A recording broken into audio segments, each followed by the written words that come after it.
So hi guys, welcome to Praveen tech tips. So ఇవాళ వీడియోకి వచ్చేసరికి అయితేనేమో మీకు అందరు తెలిసిందే ఫేస్ చూపిస్తున్నా అంటే చిన్న టెక్ టిప్ వీడియో అనమాట.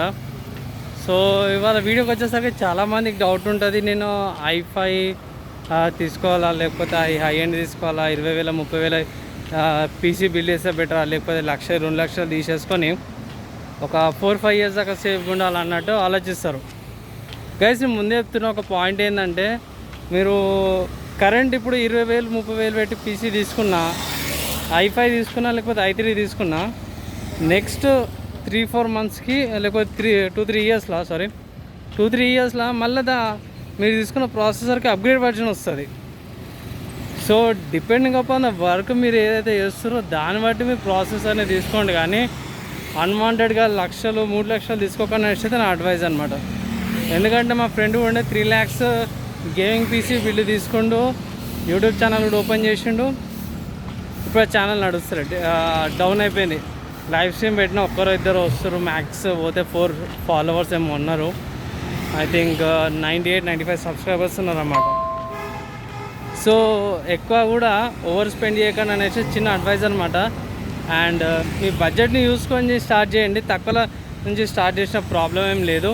నేనైనా సరే ఏమంటారు Ryzen 5 3400Gతో యూజ్ చేస్తున్నా. అది i3 10th generation above 10th generation నుంచి ఈక్వల్ ప్రాసెసర్ అనమాట.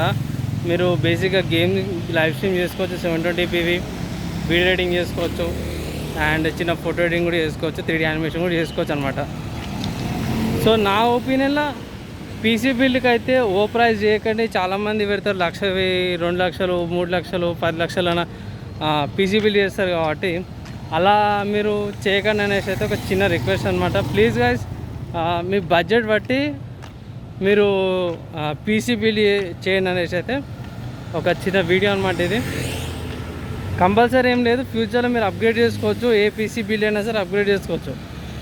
కస్టమ్ అంటే HP Dell Lenovo OEM PCs తప్పించి మిగతా ఏ పీసీ బిల్డ్ అయినా సరే మీరు అప్గ్రేడ్ చేసుకోవచ్చు ఫ్యూచర్లో. సో నేనైనా సరే ర్యాము, తర్వాత హార్డ్ డిస్క్, SSD, గ్రాఫిక్ కార్డులు అన్నీ అప్గ్రేడ్ చేసుకున్నా కదా. నా వీడియోస్ కూడా ఉన్నాయి, కావాలంటే అన్బాక్సింగ్కి సంబంధించిన లింక్ ఏదైతుందో డిస్క్రిప్షన్లో ఇచ్చేస్తాను.